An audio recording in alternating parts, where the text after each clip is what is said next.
Yes guys, kahit ako po gusto ko po yung smartphone na to nung una ko makita. Pero nagamit ko na po siya ng ilang araw. Doon ko na po na-realize na hindi pala para sa akin yung smartphone na to. At feeling ko guys, kung nakita nyo rin po yung ganitong klase ng smartphone, feeling ko gusto nyo rin po yung ganitong klase ng smartphone. At feeling ko guys, after po ng video na to, baka magdalawang isip na rin po kayo sa kanya. Siguro naman guys, sa unang tingin pa lang po, sino ba naman hindi magkakagusto guys sa ganitong klase ng smartphone? Grabe si Samsung guys. Napaka-high-tech na po ng mga smartphone nila para makagawa po sila ng folding smartphone po ngayon 2025 na sobrang nipis and yet napakaganda po ng build quality. Kaya lang siguro guys, hindi po natin ma-imagine na magkakaroon po ng ganitong klase ng smartphone. Pero kung sakali nga po na naghahanap kayo ng kakaibang smartphone na hindi po pangkaraniwan, sigurado guys magugustuhan nyo po ang Galaxy Fold 7. Yung pagka nabitin po kayo sa may display niya, buksan nyo lang po yan. At ayan na guys, grabe. Napakaganda po niya at napakanipis pa ng design.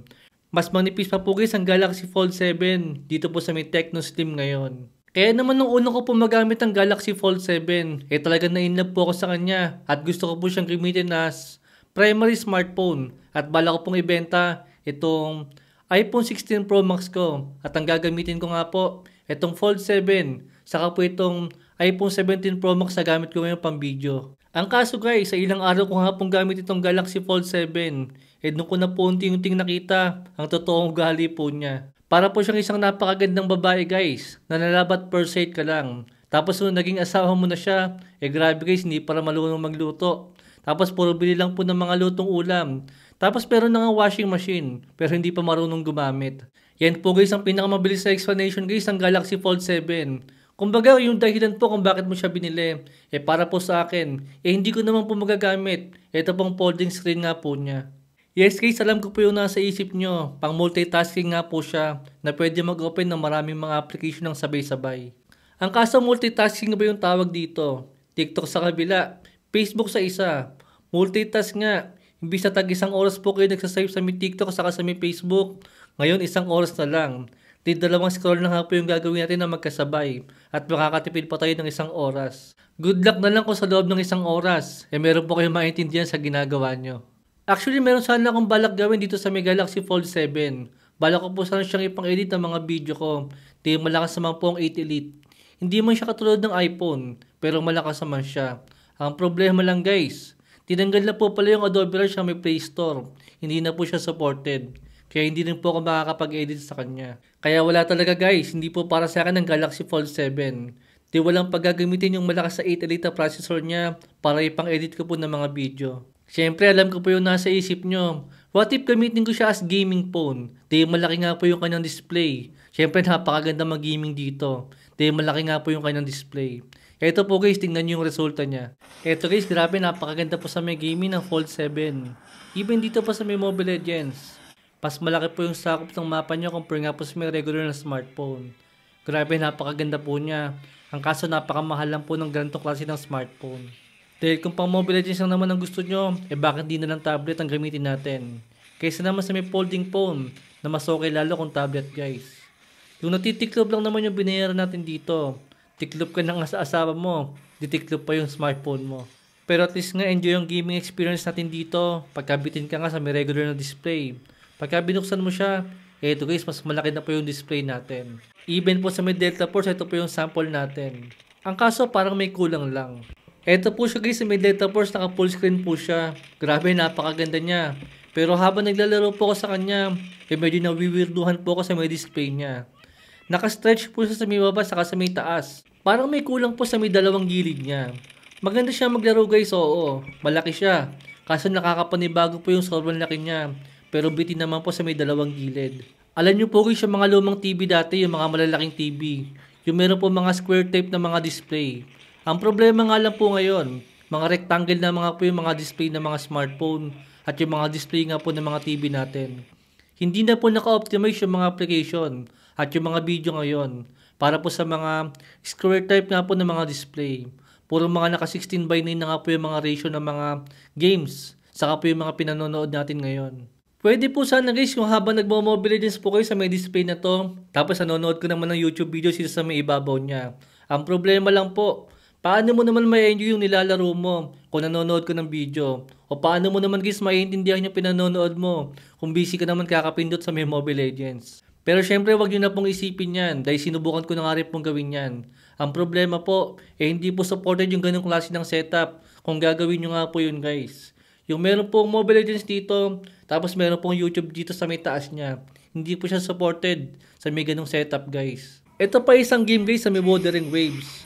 Pansin nyo guys, medyo bitin nga po siya sa may dalawang gilid. Oo, mas wide nga po siya sa may taas, saka po sa may baba. Kaso kulang po talaga sa may dalawang gilid niya. Kaya parang hindi po ako sanay sa ganito klase ng display kung gagamitin nga po siya as gaming phone. Kung sa panonood naman ng video, ito po yung sample niya. Sa tingin nyo guys, para sa akin ayoko kasi ng ganito klase ng display. Yung meron pong black bar sa may taas saka po sa may baba. Hindi po talaga siya na full screen. Unless meron po mga video na merong 4:3 na aspect ratio. Doon natin masusulit ang ganitong klase ng display.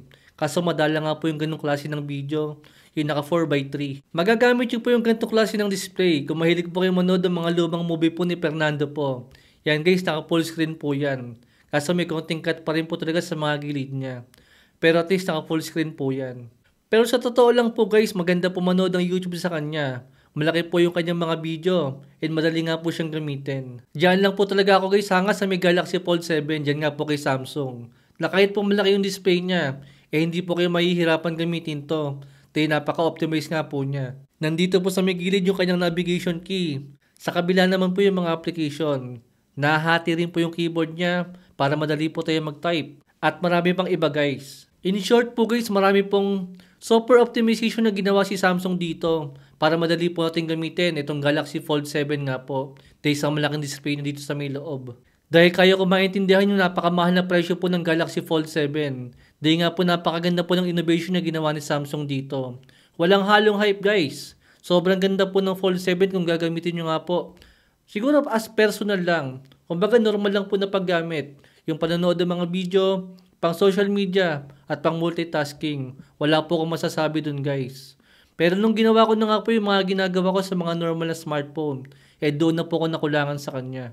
Kumbaga guys, kung kaya pong gawin ni Samsung, yung kaya pong gawin ni iPhone pagdating po sa may software at sa mga application, bakit ko naman hindi ito pipiliin? Dahil napakaganda niya. Kaysa po dito sa may iPhone na normal lang po siya. Compare po dito guys, natitiklop siya oh.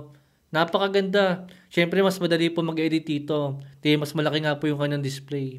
Tapos siyempre guys, kasama rin po yung napakalakas sa processor niya. Pero siyempre kailangan pa po ng mahilab-hilab na optimization. Para nga po gumana yung mga mabibigat na application na meron dito na wala nga po kay Samsung. Pero syempre kung anak ka nga na isang contractor at isa kang contractor at gusto mo ng ganito klase ng smartphone, syempre hindi po problema sa inyong pambili. Dahil siguradong barya lang po sa inyo ang 120,000 na presyo nitong si Samsung Galaxy Fold 7 ngayon. Syempre bibili ka lang ng Galaxy Fold 7 kung marami kang pera at di sa'yo problema ang pera. At gusto nyo po ng kakaibang smartphone. Ang kaso para nga po sa akin, hindi po siya practical. Dahil nga po sa napakamahal na presyo niya. At hindi rin po siya practical gamitin. Dahil obligado po, pagka ginamit nyo po yung ganitong klase ng smartphone, obligado po, nagagamitin siya ng dalawang kamay. Unlike po sa ibang smartphone na ganito, pwede nyo siyang gamitin guys ng isang kamay lang. Unlike po sa may Galaxy Fold 7, obligado guys. Obligadong dalawang kamay nyo po siya gagamitin.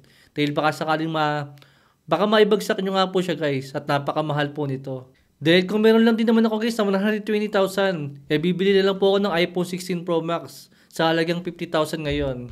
Saka isang iPad Pro na 40,000, saka isang AirPod Pro na nasa 10,000. Saka isang gaming tablet po guys na halagang 20,000. Syempre wala pa sa akin guys, kaka-order ko lang po. Stay tuned dun guys, gagawin ko po ng review.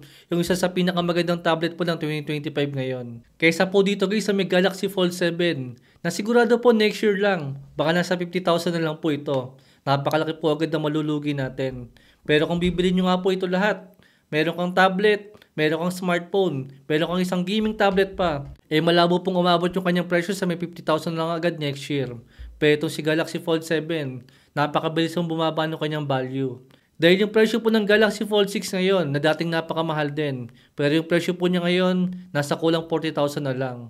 Tapos isang problema pa po na nakikita ko dito sa may Galaxy Fold 7. Oo guys, meron po siyang 2-in-1. Meron kang smartphone, Meron kang tablet.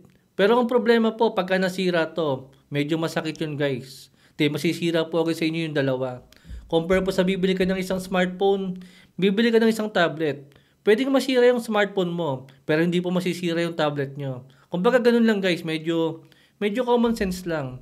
Kaya po para sa akin, kung medyo praktikalan lang, hindi po practical itong si Samsung Galaxy Fold 7 para sa akin. Kumbaga sa unang tingin, syempre magagandahan ka talaga sa kanya. Pero kung pag-iisipan po natin maigi, hindi po talaga practical yung ganitong klase ng mga smartphone ngayon para sa akin. Hintayin ko na lang po yung gaming tablet na in-order ko. Talagang di po ako nagagandahan sa kanya.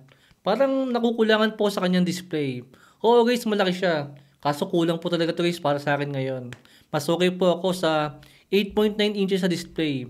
Ang problema ko naman po sa may iPad Pro, masyado naman po siyang malaki para sa may 11 inches. At syempre, salamat po sa nagpahiram sa akin ng Galaxy Fold 7. Syempre, dito sa akin guys, hiniram ko lang yan. Wala akong pambili nito. Thanks for watching.